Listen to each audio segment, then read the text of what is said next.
everyone, welcome back to my studio. I'm Nettie Kaye. Today we are going to continue our double dog portrait in oil on canvas. We've prepared the canvas already by doing a drawing and then spraying down the drawing with hairspray and rubbing out some of the highlights with a rag after we put on a very thin coat of transparent orange oil paint. All right, so if you'd like to know how to do that, watch the video right before this one and you'll know just how to do it. All right. Now, when we paint a white dog, if you've watched me before, you'll know that I don't just use white paint. Now, what do I use? I use a titanium white with a tiny touch of yellow ochre for a warm kind of a feel, and then I'll do a second puddle of white with dioxazine purple, just a touch, not much, just a little bit to tint it. And then in my third puddle, I will do white with either viridian or a little bit of phthalo turquoise. And that's how we started. I use those three colors that kind of vibrate back and forth and give me a little bit more depth. So let's take a look at our painting. Here's our dog, and before we even get really too far along, I'm going to take a little bit of transparent orange and my dioxazine purple. Now this is our dark drawing paint color, and I'm thinning it out with odorless thinner. Not medium, but odorless thinner, okay? And then I'm going to basically go over some of my darks, and so I'm going to come back in here and find the nostrils of the dog's nose, and then I'm going to put the line that divides the nose down and the little V that comes underneath. He's got a fairly dark area underneath the nose. I can barely see it, so I have to be very careful I don't just make stuff up. Sometimes you do have to make stuff up and you just hope you're right. Let's see, I want to make sure we get this other nostril. Now remember again, I've got the parting line of the nose, and then I come around and I've got something that looks like the number 6, and then on the other side we've got the letter J. Just how an easy way to remember how in the world we remember what the shape of a dog's nose is. And then I'm going to just basically find a little bit of where the eyes are and come in and look for some of the darks. Now I'm going to come down here and just give myself a little clue on where the contour or the boundaries of this little dog are. Okay, so then I'll come up here and come back in with this. This is really kind of a dark purple color, okay. I've added a little bit of orange in it just to kind of warm it up a little bit, but that's the basic color. It's a purplish, purplish orange, one of my favorite combinations. Dioxazine purple and a little bit of transparent orange to warm it up, so it's not too cool. Now this is the top of the dog here, the top of the dog's head, and looks like she has a little bit of a wrinkle right up here, and then it comes down here like that. Now I can barely see in the photograph where the top of the dog's head is and the body begins, so I might just do a little bit of an emphasis so that we can see it. It's not in the photograph, but hey, I guess where the body is and then I put it in. Otherwise, you know, our viewer gets a little bit confused. Now maybe not, maybe people will fill it in with their own imagination, but you give them a little bit of a help. It helps with their experience of looking at your artwork. You don't want to guess too much. You don't want to fill it all in either, so they don't have anything to work on. All right, now let's keep going with that combination, and we'll come back over here and just get this whole little area mapped out. Here's the top of the dog right here. Okay, there it is. So now you can really get a feeling for what it's doing here. And then, let's see, we'll put the little ear here and the top of the little dog's head. Again, if you were watching the last video, you realize that I had originally drawn this in, and boy, did I ever miss the size of the small dog. And so I made a comparison, and I took the photograph and went, oh, how big is the dog's head in comparison to the other dog? Well, it's about half the size, and I had missed that and painted this, or drawn the dog in way, way, way too big. I also, being aware that the nose and the eyes are at an angle. The head's tilted just a little bit. So I want to make sure to get the angle of all these things at the right angle. And then I've got the little dark shadow under the chin. And we're double checking to see that we got the little muzzle right. This is the time when you begin to make some of the corrections in the painting. And so it's, you know, nothing is set in stone. It's paint. All you have to do is just keep working it until it's right. You just keep making those corrections until you're ready. Remember the common saying that an oil painting or any painting is really a record of a series of corrections. And I'm beginning to put this warm purple color into the ear. I don't want to use black because that's a very dead color, very, very dead color. I want to use something other than black, even if it's a black dog. Wow, I rarely pop that black paint tube out. Sometimes I use it for the blacks of the inside of the eyes, but very rarely by itself. I'll add blue, I'll add red, just to make it a little bit more interesting. Okay, here we have this part, and we'll get the outline of the dog here. And let's find that paw while we're at it. This is a very complicated piece. You just kind of break it down in parts and you can get it a little bit. Now I see this is this little fold around, oh my goodness, does this thing have a lot of folds? It's almost like a Shar-Pei. I'm going to find the shadows. Sometimes I don't know what I'm looking at. I don't know, I'm thinking, what is that? So I just break things down into the shapes that I see, and I hope that it makes sense in the end if I'm not sure what it is that I'm looking at. Okay, now here's another big paw that comes down, almost runs off the bottom of the painting, and that's okay. It's all right to run it off the end of the canvas, you guys. Now, a lot of people, I remember Helen Van Wyck hated running anything off the edge of the canvas. But I don't want to paint these dogs just full body and tiny. I don't want to do that. I want to make sure that they kind of vignette right off the canvas. Now I'm going to take some of my teal color, teal and white. It looks like I've got a little bit of purple. Now let's get a little bit of teal and purple, okay? Teal, I've dipped my brush in the teal and the purple, and I'm going to come back in here and kind of give it, look at that vibrating, beautiful, it's a lavender, but it also has the teal in it. So when I put teal and lavender together, and I use two separate piles, yes, but I pick up both at the same time. So I'll pick up a little bit of both, and it just gives it a vibration in the next level up. So I've got the darkest darks, and then I move to the teal and the purple, and I go up to the next level up. So I'm moving from dark to middle tone to light. Here's another bit of that little bit of a shadow down here, and then there's all kinds of these wonderful little wrinkles that are happening. I'm not too worried about that right now because I'm working from dark to middle tone to light, and I'm also working from the larger shapes. In fact, I shouldn't be using this little tiny brush, but I'm just kind of, it's what's in my hand. Sometimes I just start grabbing things. If I were doing something a little larger, of course, I wouldn't be messing around with this tiny brush at this stage. Here's a neat purple here. I go in here, and then as we come in, here's a little bit more here. This is a very dark area, so I'm going to go back in with a little bit of darker purple with our orange again, and a tiny bit of white so that it's not quite as light as, it's lighter than our first drawing, but darker than those other parts. So I'm just backing up the train a little bit.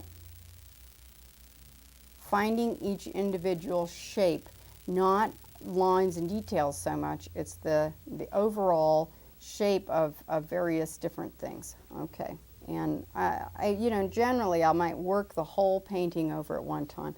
Now move to the yellow, And I've got a lighter, it's just a lighter yellow, but because the background is light yellow, you're not going to be able to see it as that. It's going to look a little bit different. I'm going to rinse my brush out too.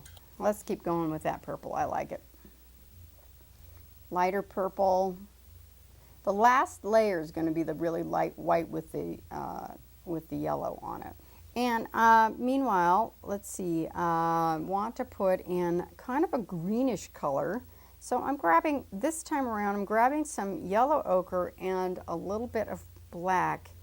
Okay, yellow ochre with a tiny bit of black, and we'll patch in this nose with a warm grayish black, or not grayish black, but a warm gray with the black with some of that yellow ochre right there. And it's just the base color for what's under the nose. You've got to figure it out. Not all noses are the same color. Some of them are pink underneath. This one just happens to be a very, very dark color, and it has kind of a greenish cast. So I put black with yellow ochre to give it a greenish cast, and we'll keep working up these different areas. Now I'm going to also put some of the little spots in around the nose to remind myself that it continues. So that color seems to be working. And I'm now dipping into my medium just because my paint is a little bit stiff. So I put that mark right there, and I'll put another little raft around here. Okay, little mark. I'm going to get into some cadmium reds as well, with a cadmium red light for inside the ear, and also around the mouth. The muzzle has got some cadmium red in it as well. So I've got this kind of lighter, the same color for the nose. I'm going to patch in over here on this other little sleepy guy because it works. I'm always, whatever's on my brush, I'm always thinking, oh, hop around. You want to kind of keep the whole thing working at the same time. Otherwise, you end up with painting that isn't quite, you know, it doesn't fit together. You'll have two different styles because you've already improved so much. By the time you get over here, this one doesn't have the same expertise. Oh boy. Anyway, okay. Putting a little bit of that. This one's going to have some greenish colors on the top, and so I'll have to make a custom color for that for the highlights. I'm going to come back in with a little bit of that purple. Purple with, this time with a little bit of yellow ochre. And I want to see where I was looking at that. There, it's a little bit darker, a little darker. Sometimes you just have to keep working it until you get it just the way it is. There's that curve, and then you're constantly going, what have I missed? All right, there it is. Back and forth. Okay, now I'm going to just put a little bit of cadmium red on my palette, and I'll be right back. So I'm mixing now some cadmium red light. There's a difference between cadmium red and cadmium red light, so be careful. Cadmium red light has got kind of a little bit more of an orangish peachy look to it when you mix it with white, and and cadmium red is a little more of a neutral Chinese red, so be careful with that. I made that mistake when I was actually working in or studying with Daniel Green, and he had said, oh, get cad red light. Well, I had no idea about anything at that stage in my life. I was a brand new baby artist, and I had just cadmium red. And wow, if you're doing portraits, it's serious to make sure that you get those right. Cadmium red light is one of the most important colors in portraits, and so make sure you don't get that confused. Okay, isn't this gorgeous? This is the cad red light with a little bit of white and a little purple on it. I've got a bit of a mixture going on here. And now I gotta look around here. There's some in the eye area. This one I may end up leaving quite loose because it's just working out so beautifully with the loose strokes. Down around the nose, there's also some of that cad red, and I got to be careful not to get it too dark, but better, it's easier to correct it. If it's too light, it's really hard to make it darker, but it's easier to take a darker color and make it lighter, if that makes sense. At least for me. Okay, so it's because he's kind of a really super short-haired dog, this is what's happening with him. you can see the pink underneath the skin. And so I've got quite a few areas that this pink is showing out, and it's just luminous at this point. It's just fantastic. I love it. Probably have to paint one for myself. This one's actually for a customer on Etsy, my Etsy site at nettieKayestudio.etsy.com if anybody wants to go look at them.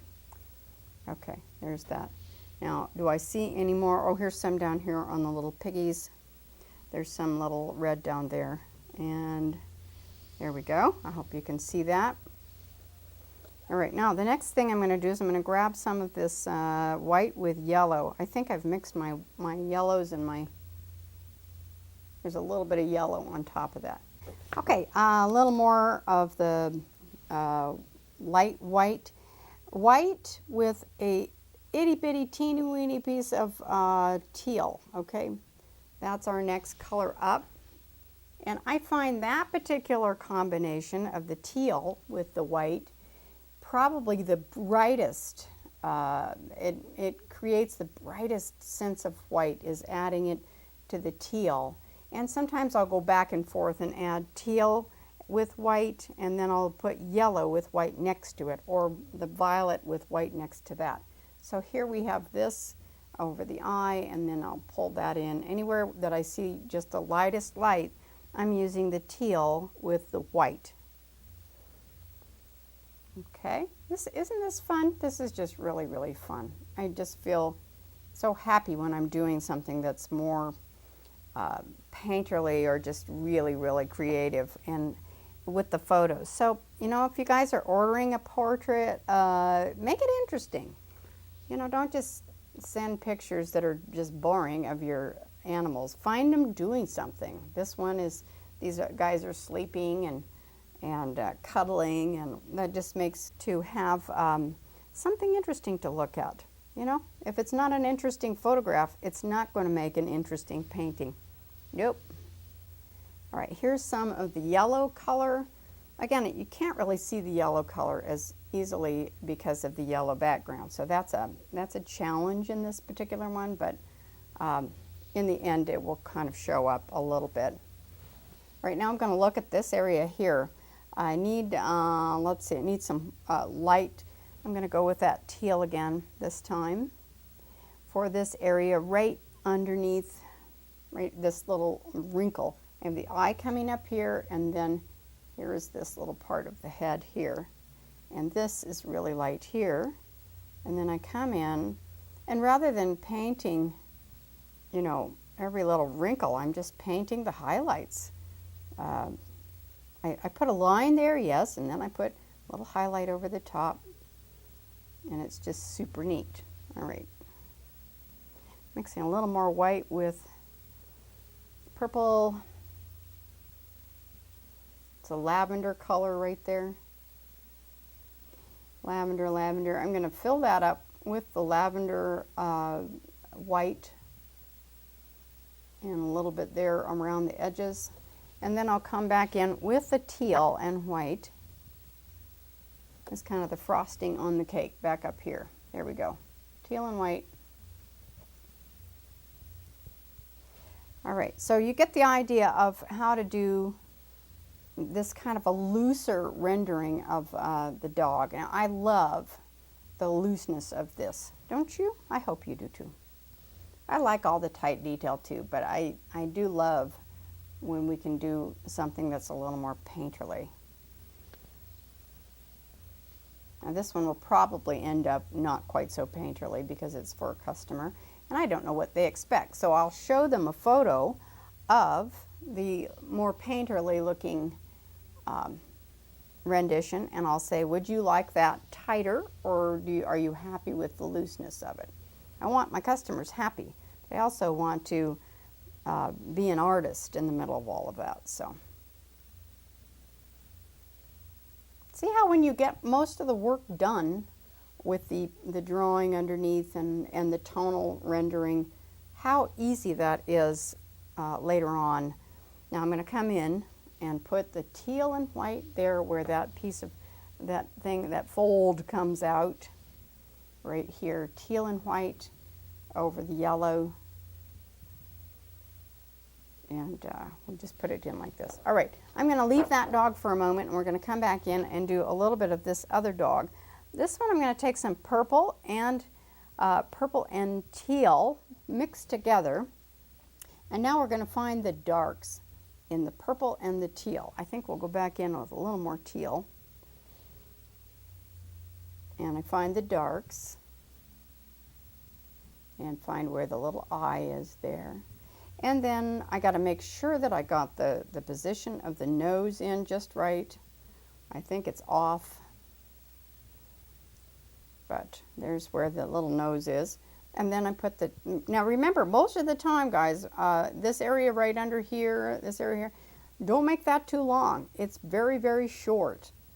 Take a look at it and say, how far down is that really? Well, it's not very far down, hardly at all. So I find the big challenge, I love doing the white dogs because they're super easy. I'm going to put a little bit of orange into this mix now because it just feels too blue. And so the black dogs, I think, are much more challenging than the white once you understand that whole concept of purple and white, teal and white, and yellow and white. Okay. The black dogs are a little more challenging, but in essence you're doing kind of the same thing. You're using blues, and you're using purples, and you're using yellows or dark yellows, which would be oranges, and creating the tonal renderings. But it's not as easy for me because I practice more on white dogs, you know. It's whatever you are kind of fascinated with, and put that dark color right there. Nothing is really black and nothing is really white. There's just all kinds of different things going on. Okay, now I'm going to go in with my teal. Yeah, a little bit of teal onto this brush. It's going to have a little mess to it, so it's going to look a little green. It's a little more of a green color with what I've got on here. Now I'm going to wipe my brush off.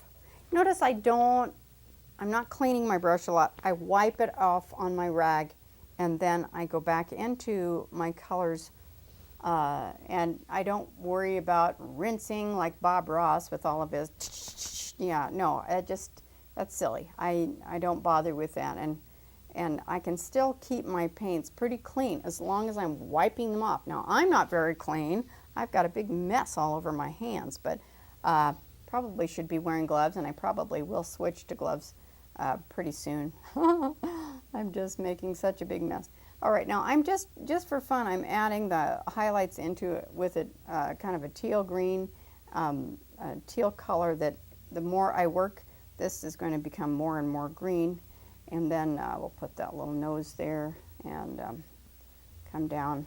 I'm really not very as confident with my drawing on this one, so I'm going to go back in with a little bit of yellow ochre on my brush. You can't even tell because there's so much color all over it. Yellow ochre and white just so I can see what I'm doing. And I'm going to come in and add that to the mix. Put a little line there on the dog and bring the yellow ochre and white in to just raise that up a little bit. And I'll double check this. If I find that it's just too wrong, because I really messed this dog up the first time trying to figure out how big it was, I will go back in and just wipe it off again. You can wipe it all the way down practically to the canvas. So, you know, it's only paint, everybody. Don't panic. Never panic. Just keep going. The highlights are really quite high. They're really light. So I think my biggest problem right now is figuring out where the eyes are on this thing, and I think I have missed it. Watch this. All right, I'm going to wipe that eye off, okay? Because I'm not comfortable that it's in the right place. Now, it might be in the right place, but I need to find where the forehead, cheeks, and chin are before I can really decide where the eye goes on anything. So I think I've got that now. I'm going to go back into my darker value, which is going to be in a dark purple right now, and I'll put the eye, position of the eye in. Isn't this interesting? I think it is. Okay, and here's this little leg and stuff. All right, so let's go back in. I'm going to grab a little bit of this, that, and the other thing. Let's see, this is a little bit of a yellowish color. Now, see, that's really light, so I'm going to have to overcome that a little bit. Let's find some, it feels like it's a little bit warm right here, and then I'll go back into a darker value right here. Now, it has to be darker right there than it is in the flip of the ear, so I'll have to go in and make sure that's dark. Like that. I got to get this guy right. This is driving me crazy. Okay, I think we'll go back in now and do it in reverse, and now find where the darks are and pitch that back in. It's pushing and pulling, everybody. You are pushing shapes around with paint. That's the joy of working in oil paint. You really, and you know, even in acrylic, you're still doing the same kind of thing there too, where you're pushing shapes and pushing lights and darks back and forth until you're happy, or you just give up, one of the two.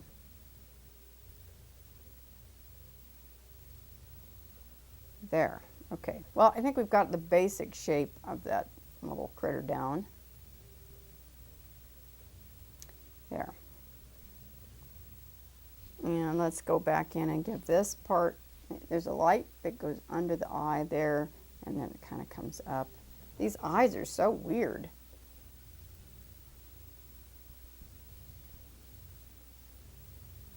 And I know what's going to happen. I'm going to have to spend a little time and work on this up close and getting it just right. Now, one of the things that we have to make sure of before I take off and start working on this on my own, I want to make sure that the cast shadow, or the shadow that parts the animal underneath the dog and a few different places, is really strong before I go off, and that'll just set everything down a little bit. Okay, I don't know what I'm going to do with the background yet. We'll just have to see what happens. Okay.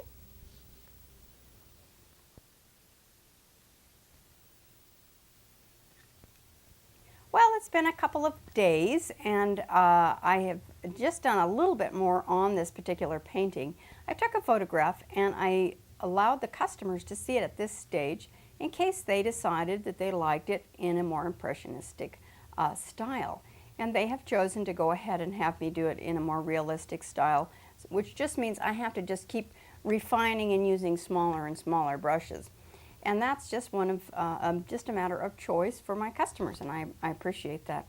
Okay, so if you would like to see more of my episodes and videos and visits in art, don't forget to subscribe, and I'll see you again next time. Thanks. Bye-bye.